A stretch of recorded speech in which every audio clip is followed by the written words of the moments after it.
Okay, hi everyone. Welcome to today's episode where I have a proper powerlifter with me. Her name is Kerry.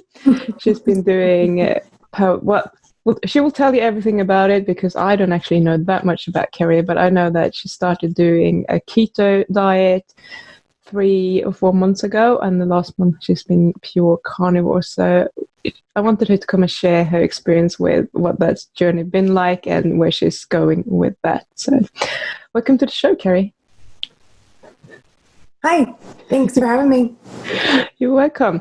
How did you get into powerlifting, if we start from the beginning?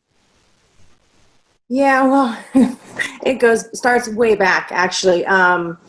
In 2008, I was actually diagnosed with AS, which is ankylospondylolisthesis, and I'm probably saying it wrong. Yeah. And I had a spinal fracture, a type of hairline fracture in my lumbar spine. And that was in the middle of marathon training. So at that point in my life, I was running marathons. And through different diagnostic and whatever, they also discovered because of the AS, I had a significant portion of my upper back, and I can't remember what vertebrae, was fused. So they had already a significant fusion in my upper back. Yeah. And so at that point, I was active duty in the Navy, and those doctors just wanted to do surgery. Cut you open, do surgery, we'll fuse the rest of your back. Well, that seemed crazy to me. I'm in my mid-20s, and I am definitely not going to do that. So I said, no, I'm not doing that. Went into a major lifestyle change, just did like a year of corrective exercise, real core-centric stuff, Pilates reformer, TRX, a bunch of core stuff. And then that led me to get into more HIIT, lighter weights, higher reps, essentially heavier weights. I was afraid of what would happen to my spine. Like, just didn't even want to mess with super heavy weights at that point. Yep. And they had said I couldn't run anymore, so marathons were off the thing. And with all of the inflammation from my AS, it was just daily pain anyway. And I didn't want to hear anything about it from the doctors, so essentially I just went on with my life and just dealing with pain and whatnot. And modified my activity based on my pain level, still staying relatively active. Fast forward a little bit, ended up having a couple of kiddos. That didn't make things worse, but it did add migraines to the mix, different hormonal issues, all adding in just to daily life, And let's see, my youngest is almost 3. And so I got into CrossFit 5-ish years ago after I had my now 2-year-old. I did CrossFit through the pregnancy, after the pregnancy, continued to do CrossFit, and I just started getting really bored. And I wanted to go back to my roots. So in high school is actually when I first started lifting weights, and that's 20 years ago now. And I hadn't really lifted heavy since then, like real heavy weights. And I wanted to get back to that, something different. And so early 2019, so we're talking just over a year ago, I stopped doing CrossFit and I went back to traditional weightlifting, squatting, benching, deadlifting, regular weights. And I really enjoyed the change. And then I discovered powerlifting. I thought, I'm a competitive person, and having that goal of a meet and going and testing my strength and doing all that, really was something I wanted to try. And so I did. And I did my first powerlifting meet in August of 2019. So I just went over a year powerlifting. And I love it. It's great. It's exact. I don't know why I didn't start it sooner, but I didn't find it. I've always been super strong and able to do all of that. My first meet, my totals was 410 kilos, which was awesome. It set all the records in my state. It set my age record. It set the open record. I mean, it must have been pretty good. So, a few months later in September of that year, increased my total to 430, kept going, kept working, my weight at that time was right at 80 kilos, which is where I've been my entire life, really, and it was super stable, not losing, not gaining. But, my body, how I felt good, just like I had my whole life, still dealing with back pain, still dealing with migraines, all of that. And then February of this year was my most successful meet to date. And I got all the way up to 467 kilos, and hit a 400-pound squat, hit over a 425 deadlift, was over almost at 100 kilos on my bench, so on the top of my game. I'm feeling really strong, just feeling great. All along my whole life up until this point, eating carbs, eating whatever I wanted, being proud to not diet. I would tell people, I don't diet. I eat whatever I want because I work out super hard. Yeah. Like if I eat ice cream, I'll just go work out more. That was my thought process my whole life. And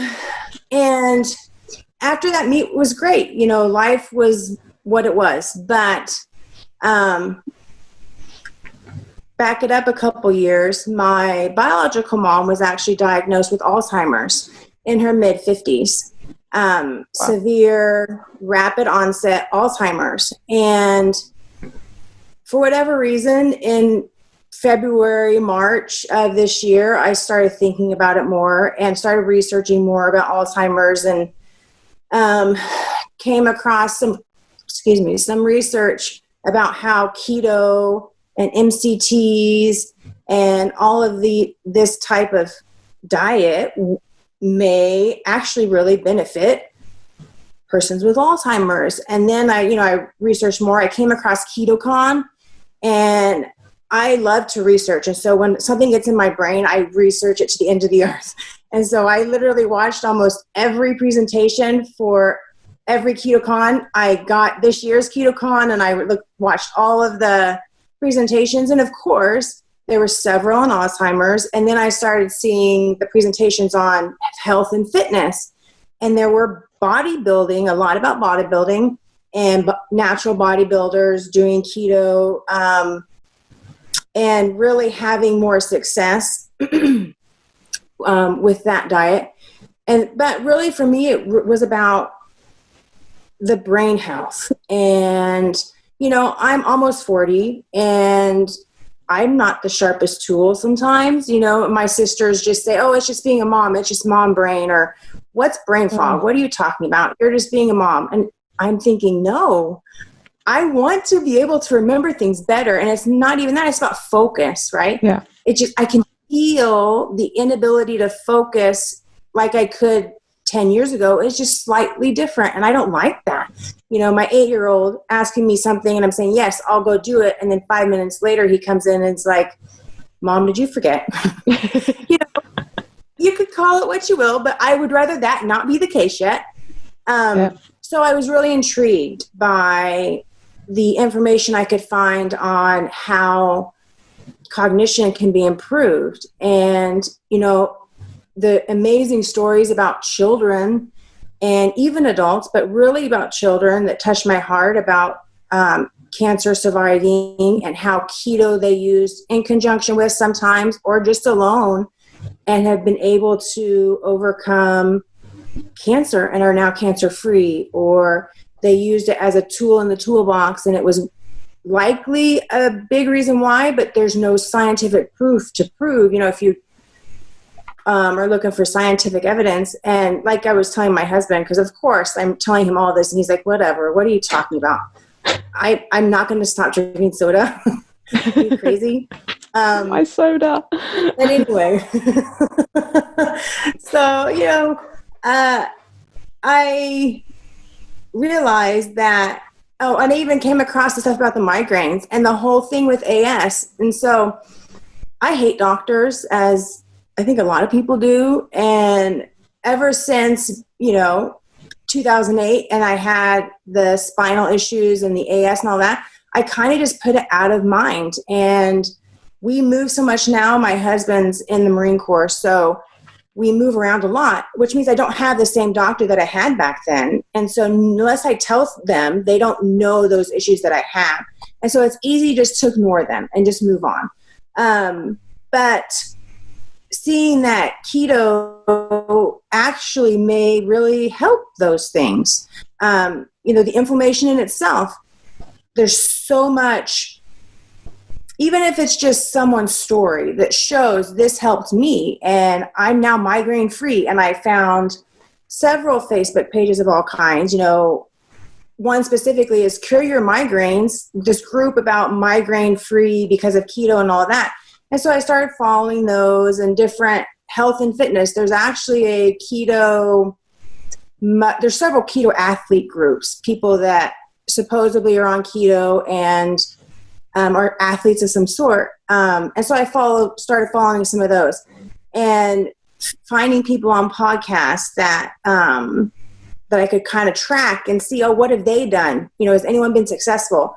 And of course, looking at my timeline, I have a meet. And we're talking, this is March. And I went into, right after my February meet, I went into a traditional cut because I had bulked up over the winter to clear up to 195 pounds, which is super heavy for me. And which is why I was able to pull almost 470 kilos, but I needed to cut back down. And similar to bodybuilders, powerlifters tend to bulk up and then cut back down to get rid of the fat, and then bulk up and then cut back down, this whole back and forth, which is never fun. It's just part of the carb lifestyle when you're a powerlifter. And so I went into a traditional cut. I've always hated carbs. They make me feel terrible, and I've always known that, but nobody believes me. But I knew that if I eat a lot of carbs, I just don't feel good. And so lowering my carbs is the normal thing, but I've never done higher fat. And so I went into a cut that was a lower fat, like always, because fat's bad, right? And lower carbs, because I know carbs make me feel terrible, and super high protein, because I'm smart. I know I need protein to build muscle. And so I have terrible energy because I'm not eating carbs or fat, and I'm just eating a bunch of protein. But anyway, 3 months go by and I'm successful with my cut. I get down to 180 pounds, which is what I wanted to be because I compete at 181 in USPA. And so that's right where I needed to be. But I hated it, and it's horrible. And my whole life, I've never really dieted until those 3 months, and it was terrible because all you ever want to do is eat the carbs, the cereal I'm pouring my sons. I just want to bite, and you can't just have one bite. It's like, if I get one, it's like no nonstop. And so it's horrible, and it's hard. It is not easy, which is why I've never dieted in my whole life. So anyway, as I'm researching all this stuff about keto, and I don't like carbs anyway, and I just went through this cut, and I'm about a month out from my meet in July, and I'm at my weight. When I go into a meet, I essentially do a carnivore prep anyway to cut water weight, right? Because I know carbs and water go together, and I'm used to doing that for a week, 2 weeks max. And I thought, I could just jump into it a couple weeks early. I'm used to doing it anyway, and I'll be really slim I'll cut all that water weight for my meet. Well, I started it almost a month ahead, and I kind of knew, I did more research. There's going to be this keto flu thing. I'm not going to feel great, but I'm tough, and I'm already low carb, so it won't be bad, is what I tell myself. And looking at my timeline, what really matters is nationals in September. So my options are, I could jump in now because I really want all of the brain benefits, all of the migraine benefits, all of these health benefits are so important to me that I just want to start it now. I don't want to wait. And that's kind of my personality too. When I decide to do something, I do it 100% and I don't wait. Yeah. And so I figured, it's, June, and my real important meets in September. So I have a couple of solid months. I should be fully fat adapted. I have all these new terms I've learned, fat adapted and keto flu and MCT. And, I know what I'm doing. I can do this. I don't care what anybody says.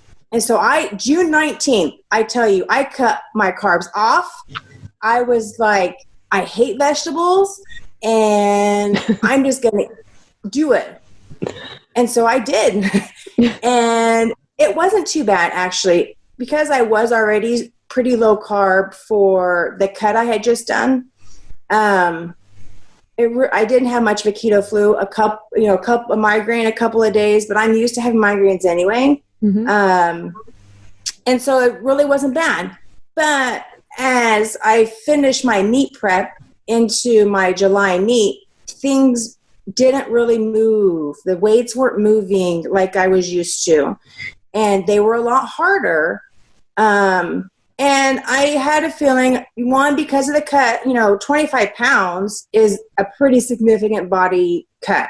Yes. And so that, coupled with the switch to keto, and I expected it, especially for July. I figured I would just get in there, run through the rigmaroles of a meet, get used to, reused to what that's like, because it had been quite some time since my last meet. And I was really just it didn't really matter, but it mattered because it always matters on a platform. But, that was what I told myself. So July 11th, I weighed in at 76 kilos, which was pretty low compared to where I had competed before. And I had been telling myself that I was ready for this, and I had a plan for fuel. So I had been listening to Robert Sykes, I think, Sykes with an S-I. And he had talked about his meat preps. Now, he's a bodybuilder, but essentially I figured I could get some really good information and kind of figure out a plan for me into that meet. So I had a plan. I doubled my sodium the night before. I upped my protein and my fat the night before, knowing enough about nutrition to know our body processes fat energy different than carbs. It takes 6 hours or so to make usable energy. I used all of those things that I knew to be textbook ready. And then I thought, oh God, what about carbs? I'm so used to relying on carbs. And so I started to get a little nervous. Is my body going to be able to do this? Previous to that, for a meet, I would have like a piece of chocolate before every lift for the sugar. And I would have like tangerines or some quick sugar fructose that I would take, like literally I had a plan of that carb load before each of the 3 lifts, and a bottle of electrolytes before the lift. So I kept the electrolytes, of course, but then I thought, okay, just in case shit hits the fan, I threw a bunch of tangerines in my bag. And I still had the same caffeine that I was using before, just like these little BCAA shots with caffeine in them that I like to take one before each. And those were okay. And I threw those in just in case, right? Because I thought I had to have a fallback plan. That was the worst thing I could have done. So I get to the meet. I feel good. Like, I ate good. My body feels happy. I am ready. It's meet morning. I go in, warm up, and warm-ups feel off. They feel heavy. And you start off with the squat. And so I chalked it up to, this gym has terrible equipment. The bars are different. Everything's just off. That's why it feels heavy. It's not me, right? So I stick to my plan, stick to the script. I probably should have scaled my expectations back a little bit on what my body could do, but that's never me. I always I expect my body to do more. And so that was the first mistake I made. I should have lowered my goals so that I could have smashed them instead of setting them super high to reach them. Like, I should have made them a little more realistic. But so I go in for the squat, and I had relied 100% on my electrolytes and my keto meal prep and everything I had up to that time. And I go in, it's 165 kilos, which should have been easy. It should not have been hard at all. Now, I knew it wasn't going to be super easy. I expected it to be a little bit challenging, but it was only 165 kilos. So I get under the bar, I do what I do, I squat, and they red light me on depth. I have not been red lighted in my whole career so far. It was the first red light I ever got. And I was like, what in the world? And I knew it as soon, I didn't have to ask the judge, but he confirmed it was for height, depth. I didn't go quite low enough. And I knew it, I could feel it. But it was because it felt so heavy. And so that shook me. Just for reference, in February, you were doing 185. Yeah. Yeah, exactly. Yes. Okay. 402 pounds. So that was so for my opener, because you have 3 attempts, right? So 165, my opener was my opener in February. It was the same opener. Yeah. So I expected myself to do the exact same, which I probably should have stepped it down 5 kilos, but I didn't. And even then, when I went to the table to give them my second attempt, I was like, damn it, I have this. I'm going to do 170. So another stupid mistake, whenever you miss a lift, always repeat that weight. No matter why you missed it, no matter what it feels like, because you can't go back. You can only stay at the weight or go up. So I was like, nope, I got 170. We're going to do this. So I go back and I and I'm like, screw this keto crap. Get me an orange. I need an orange. That's what I've always done. Like my brain went right back to like my whole 38 years, but my whole career went back to what your automatic thoughts are. And I had not trained myself yet to think keto. And so my initial response was, I need energy. I need that little bit of push that caffeine will give me. I need that little bit of push that orange will give me. So I ate an orange and I shot a BCAA 125 grams of caffeine. Nothing crazy, just 125. And I ate a piece of chocolate. Oh, man.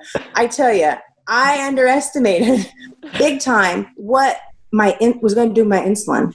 I had not trained with or practiced with carbs, nothing for the last 3 or 4 weeks since I decided to go keto. And I almost immediately started shaking and got dizzy. And I was like, I didn't realize what was going on. And so I hadn't even put 2 and 2 together. So I get in there to do my second lift and I'm trying to pump myself up. I'm trying to use my anxiety and everything in to get this lift.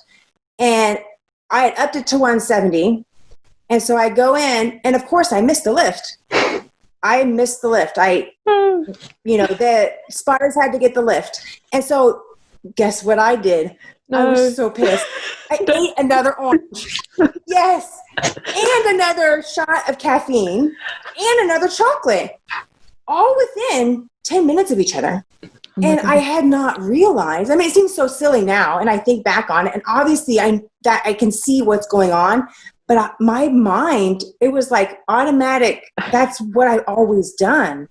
And it was the biggest mistake of my life, but also the best lesson ever. Because we even get into bench, which is next, right? And I hit, I think, 85 kilos of bench. Did you make your third attempt? No, I missed it. So I bombed out on squat. And so then I'm super emotional. I'm like, I can't figure out what's going on. I drink more electrolytes because, of course, everybody there is like, oh, you need sugar. You need sugar. Of course. It's because you're low on sugar. Of course. And I'm like, no.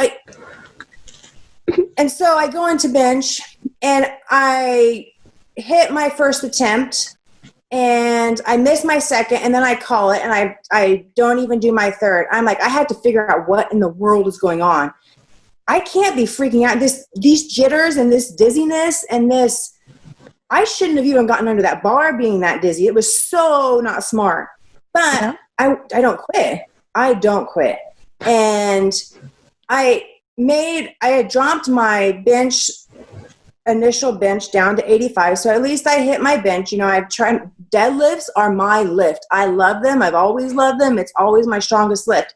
So after bench, I realized what had happened. I realized I was taking in carbs that my body didn't know what in the world was going on, because I had just, you know, sent them out to pasture for the last month. And, that's why I went ahead and didn't do my third bench. And I thought, okay, I got to get this through my system. I've got to get calmed down. I've got to, you know, try and refocus and save the day with deadlift. So I ended up pulling 190K on deadlift, which isn't bad. And it set a record. I mean, even on my worst day, I set a record. So, you know, that was the positive I kept trying to tell myself. And I learned a huge lesson that, one, I have to stick to whatever plan I have, and veering from it's bad. Doing anything meet day that you haven't done in a prep is bad, including carbs and, you know, caffeine, because I think it was a mixture of the two. Just being a little more carb sensitive, I've noticed since taking carbs out. But so that was July. And the very next day, I'm on Facebook saying, oh my God, what do I do? What's going on? I need help. And there's nobody there. Like, there's nobody that has been in my shoes. And I'm like, okay, well, I sure as heck learned a good lesson. Next time I get a chance to tell someone what not to do, I will be able to tell them what not to do. I know. My lessons are learned the hard way in life, and I learn better that way. So I guess that was just destined to be. I wasn't going to make that mistake again, that's for sure. And so then my eyes set on nationals, which is the meet we just had on the 5th of September. The only real good piece of advice I got from someone online on one of those groups was, how much protein are you eating?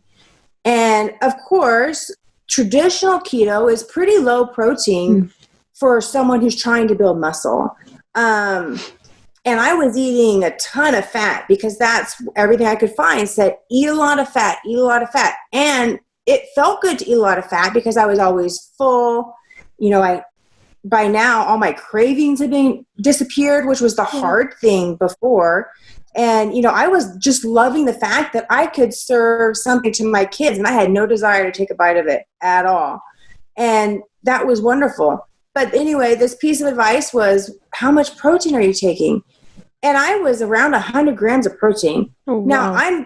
Now which is low. You know, and I come across a couple of things that said you need more, but then for everyone and every reference I found that said more protein, I found one that said no, less protein, less protein.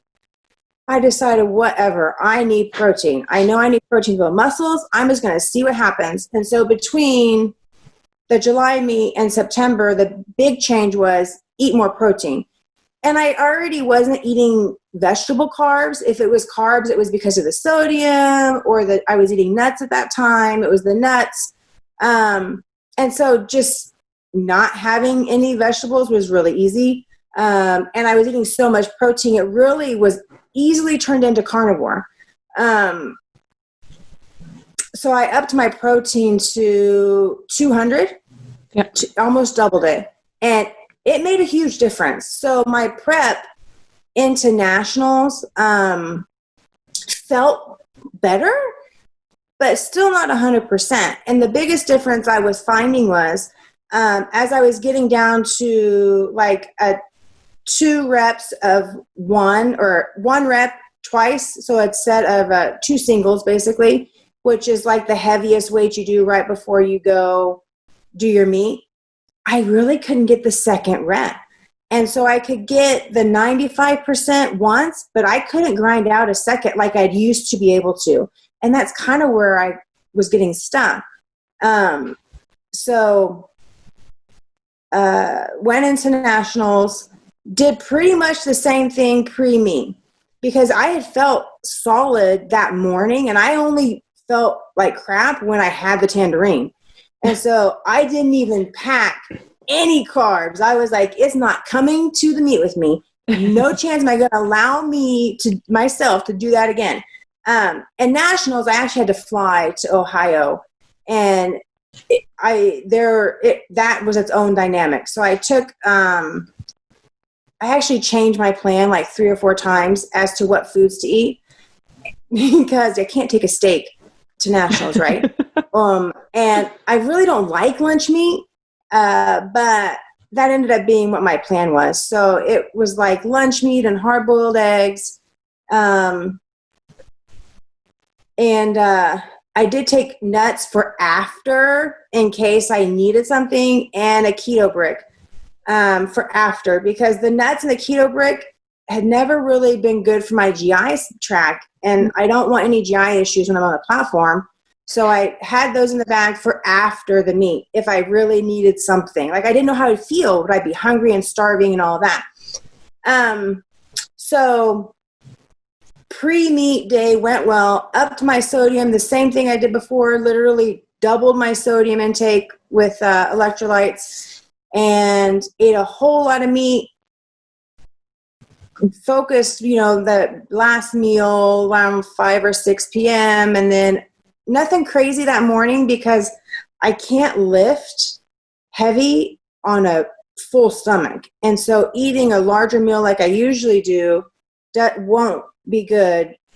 So I didn't. I ate a small amount of, what did I plan to eat? Oh, I ate pork rinds because they're super light, and I like the baked ones, so they're not super fatty, so it's better on my GI tract, but I like them. So I ate pork rinds. And did I have like these beef sticks? They're like jerky, but a little more fat in them, so they're not dry. Yummy. And that's all I really had in the morning. I didn't have very much, but I didn't feel like I needed it. Like, I tried to listen to my body. And I go into nationals. Warm-ups felt solid. Like, it felt better. Like, I felt good. Like, I wasn't worried about hitting my openers. And I had learned from my last meet, so I took them all down a notch. I mean, the night before I had to give my openers, I cut them all by 5K. Like, I went down 5 kilos more just to make sure I got on the board this time. In case the second and third attempts just weren't there. And I hate to have to admit that, but that was the case. I didn't know how those second and third attempts were going to go. So I went in with a 160K opener on my squat. And warm-ups are feeling good. We go in to do the opener, and I missed my opener. And it was mental more than anything. And a weird thing was the platform was soft. Like, I lost my balance, just weird, but I felt solid. So it was different in that, if I'm being honest with myself, I knew I'd be able to hit it again. And I did. I hit it on the second one. But I get out there for my third, and it just wasn't there.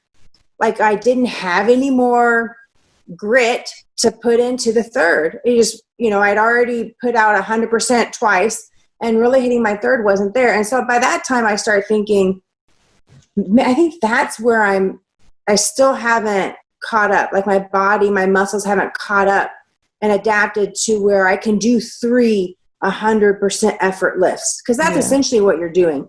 You're pretty much maxing out 3 reps, and you have about 5 to 10 minutes depending between.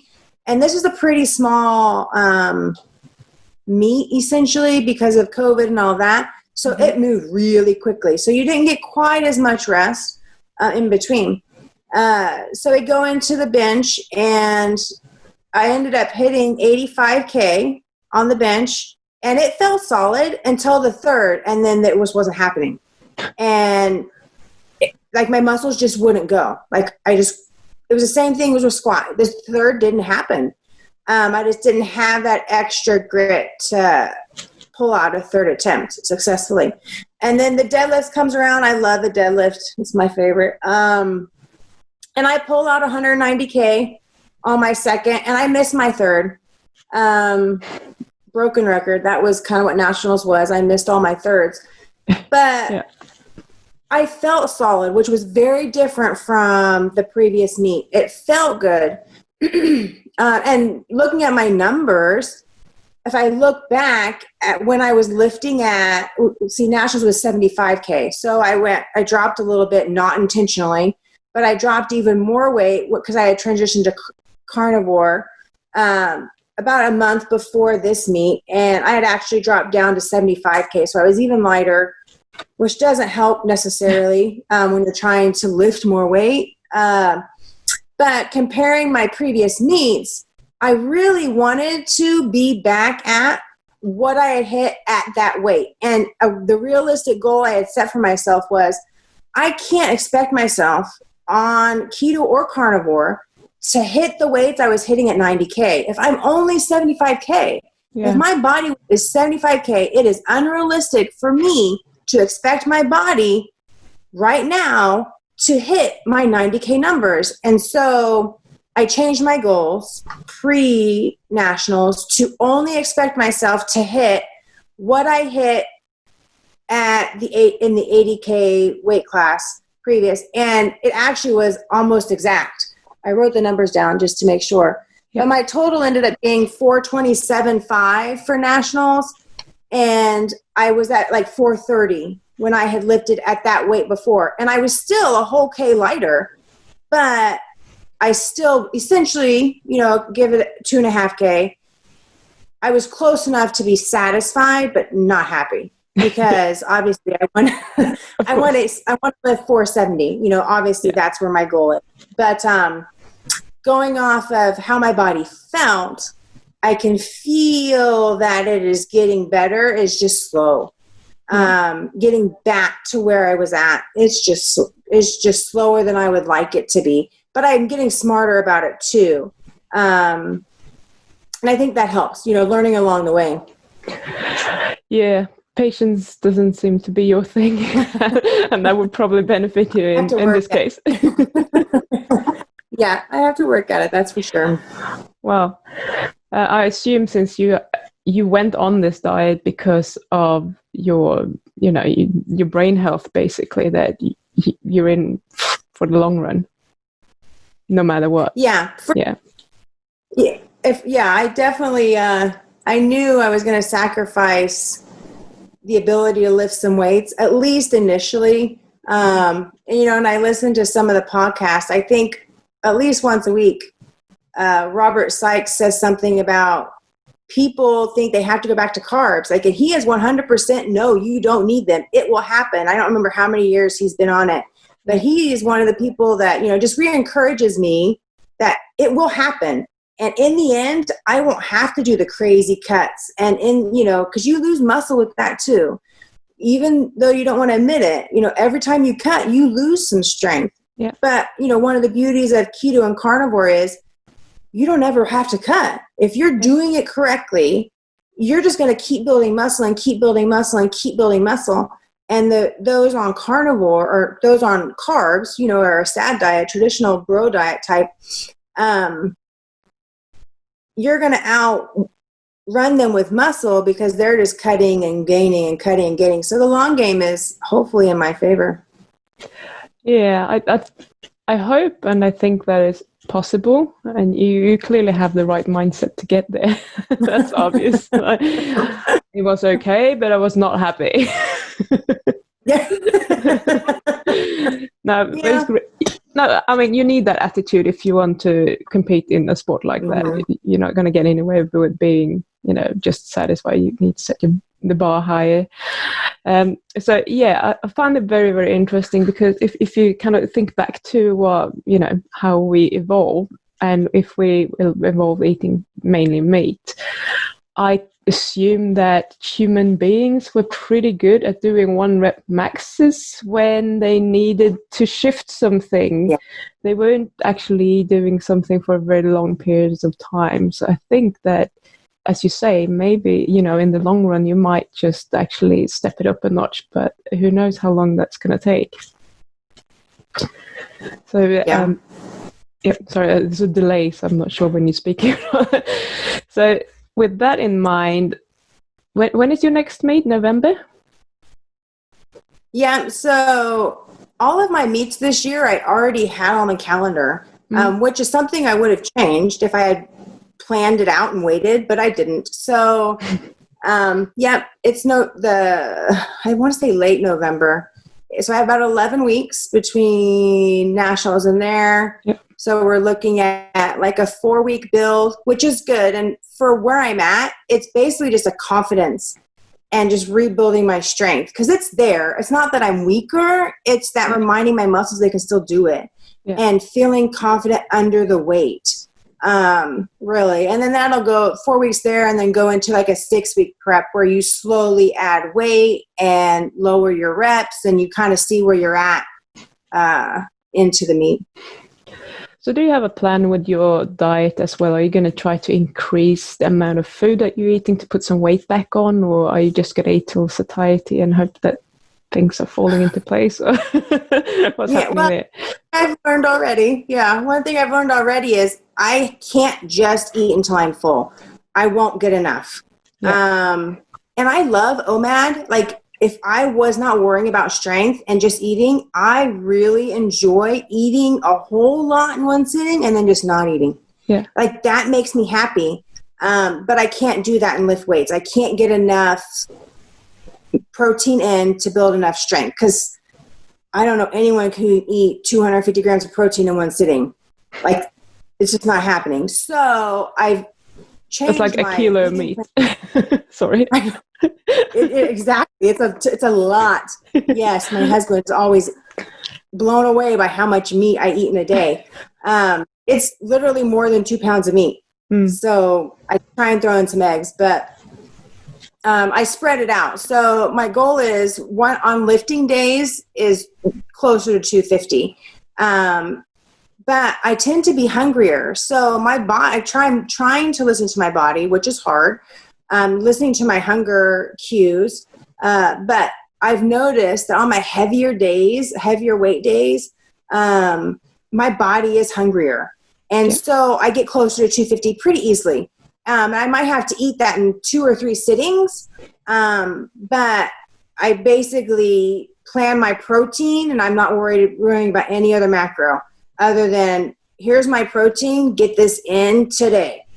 And, after I take the kids to school, I sit down and I try to eat as much as I can first thing. And then either once or twice throughout the rest of the day, I finish off whatever it was I wasn't able to finish initially. And so my food plan is pretty simple. And, I was talking to my sister yesterday or something, and she's like, you restrict your food so much. And the reality is that's easier for me. I really enjoy only having a couple choices. And so for me, it's beef and eggs and cheese. And I do like some heavy whipping cream in my coffee and butter. And the most wonderful thing I just discovered is tallow. I love it because I don't like to have to use bacon. And I picked up a whole cow from a local farmer here this week, and our freezer is full. And they gave me like 3 2-pound things of suet. And I was like, yes, I get to try and do this. And it's wonderful.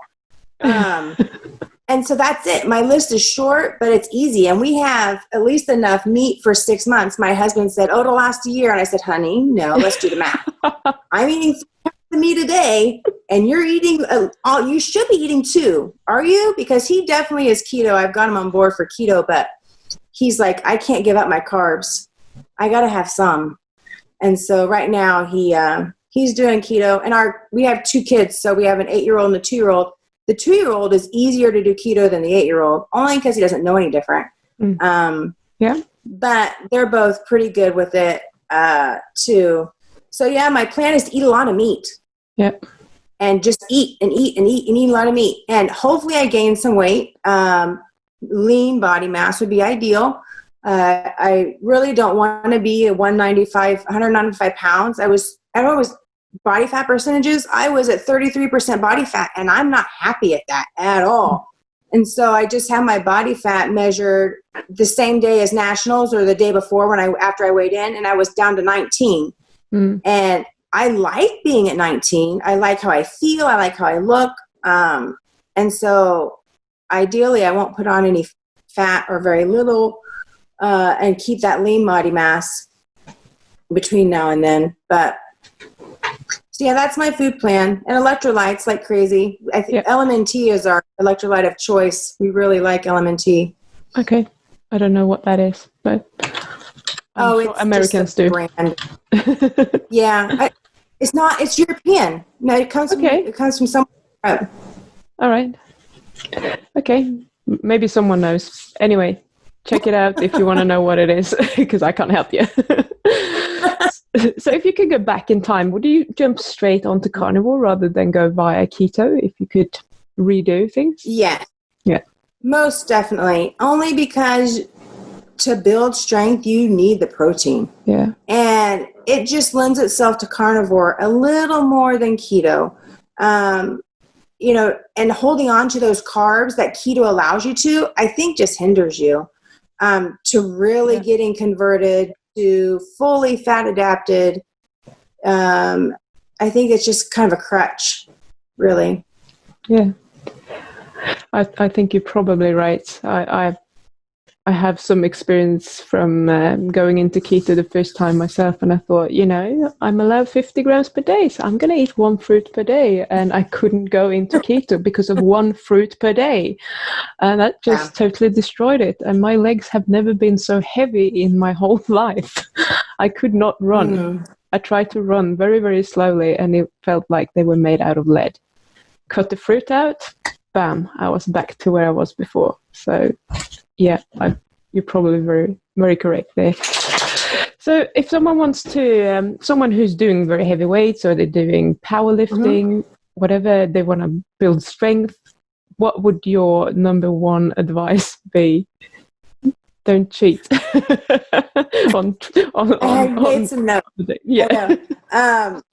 Definitely protein. And I wish I would have learned that a little sooner.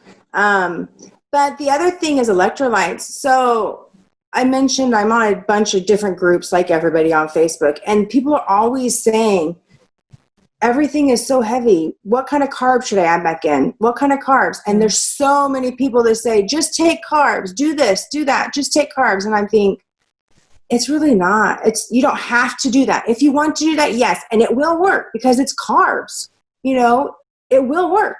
But what's your ultimate goal? Which is the other thing. And I have to remind myself the why. If I say I want to lift weights and I'm going to have carbs, and it's only 20 grams of carbs, in my mind, it will undo so much in my body that it's not worth it. Especially if I can hold out for a few more months and I can really see the benefits, I'll be glad that I did, but I don't want to take the steps back.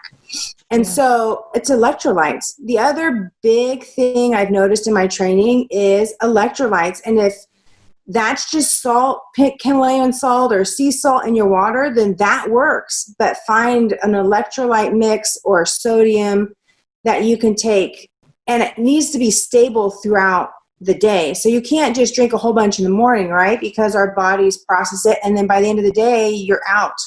So you've got to drink it throughout the day. You've got to drink it during your workout, before your workout. So for me, I drink electrolytes first thing when I wake up. I drink a bottle of electrolytes, even before my coffee. And during my workout, I sip on the electrolytes, and I finish it by after that. And so then, after I eat, and all of that, I drink another bottle of electrolytes. But especially when I was still adapting significantly, I needed even more. But I've noticed that with my workouts, the electrolytes and the protein is huge. Those are the two things I would tell people to focus on. And that would be primarily sodium that you are concerned with, not so much potassium or magnesium or all the others? No, it's a mix. So the one that it's a mix. The one that I've found that we like the most is it's a mix of potassium and magnesium and sodium, and they're all pretty well balanced. So it's not heavier on one or the other. Yeah. I've been considering taking a magnesium supplement, but haven't really tried that out. I'm trying to see, how I feel over the next few days with just, getting back into training and seeing if I'm having any symptoms and if there is another supplement or I need to add. I try to avoid it. I hate pills. I don't like supplements. And if I'm eating right, I don't feel like I should need them. So Orga Meat's the other thing to try and avoid that. I was excited they gave me like the free cow hearts and a ton of liver and tongue and all this other stuff that nobody usually wants when we picked up the cow. So I can grind it into our grinds and the boys don't even know what's in there. But anyway, yeah. That sounds like the old tale of how to disguise vegetables when you're feeding kids. You just like grate them down in a bolognese or something so no one notices. Yep, same idea. Yeah, it's awesome. Okay, so I think we've kind of been doing this for an hour soon. So do you have any other advice that you would like to give at all, or No, the only thing really is don't give up on it. Like, don't go back to carbs. It's tough. And, for me, I have in my brain, okay, I'm going to give it 6 months. I'm going to go through my meat in November, and I'm not going to touch carbs. I'm not going to think or try and add them back in. I'm not going to do targeted anything. I'm going to give it a full 6 months. And if things are moving in the right direction, then they're going to move in the right direction. But I really think, you've got not just 2 months, not just 3 months. For me, especially, I said 6 months. You really got to give it a full 6 months and then make a decision at that point. But I would just say don't give up, don't quit, don't listen to all the carb this, carb that. Yeah, I think so for some people it takes more than 6 months to get fully fat adapted. So you don't necessarily know where you're at. So very good advice. Would you be happy to come back when you've done your next meet? Definitely. I'd love to. Hopefully I have good news. Yeah, it's just very interesting. As I say, you couldn't find anyone doing powerlifting on a carnivore diet. Yeah. So now when I found you, I want to hold on to you. So we know what's happening. I know people are going to keep asking me, should I do some rice because I'm doing heavy weights? It's your call, but no, I don't think it's necessary. So consistency, stick with the diet, don't give up, get your electrolytes in, and hopefully you'll be fine. Awesome. Thank you so much for coming on, Carrie. I really appreciate it. You're very welcome. Thanks for having me. Thank you. And I'll pause there.